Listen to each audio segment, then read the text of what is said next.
Family wanted me to give up my window seat and made my whole flight hell for refusing. So I gave them a little surprise. I was on a flight. It was the first leg of a journey. I had pre-boarded and settled into my seat. I had chosen a window seat. The flight was not full, so there was plenty of room. But with open seating, you better grab the seat you want. I wanted a window seat. They're usually the first to go. Mother and 2 kids also pre-boarded and chose the row behind me. The kids have carry-on bags with their gaming devices. The mother makes eye contact with me. She asked me to give up my window seat so both of her kids could look out the window.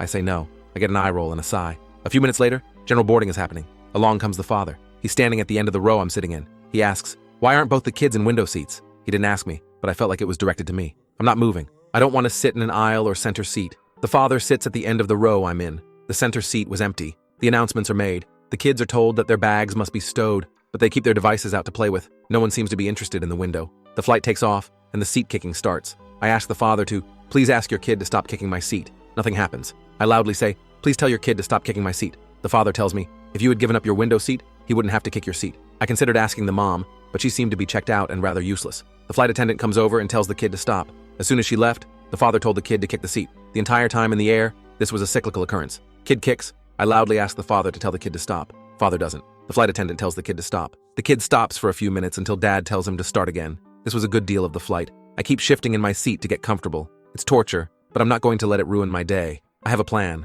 I had one small bag in the overhead. An announcement was made. If anyone has a connecting flight scheduled to leave within the hour, please raise your hand so we can get you out as quickly as possible so you can make your next flight. I had a connecting flight, but it wasn't for another 3 hours. I was meeting up with some friends between my flights. I noticed that the Kicker family did not raise their hands. They were staying on the plane. I raised my hand. I really didn't need to. I wasn't in a rush, but they didn't need to know. The plane lands and taxis to the gate. Now I have to pretend that I'm in a hurry. The father at the end of the row just sits there. He does not attempt to move so I can get out of the row. It just acts like I've inconvenienced him the entire flight. I'm sure he would have loved for me to miss my flight. I let the other passengers get off the plane first. I got out of the row, stood up, and opened the overhead bin. Pretended to have to move a few items around to get my carry-on bag out. In reality, I didn't have to move anything. I unzipped their carry-on bags, large knapsacks. I grabbed my small bag and exited the plane. Now, when they go to grab their bags, all their stuff is going to spill out. That's going to be an inconvenience.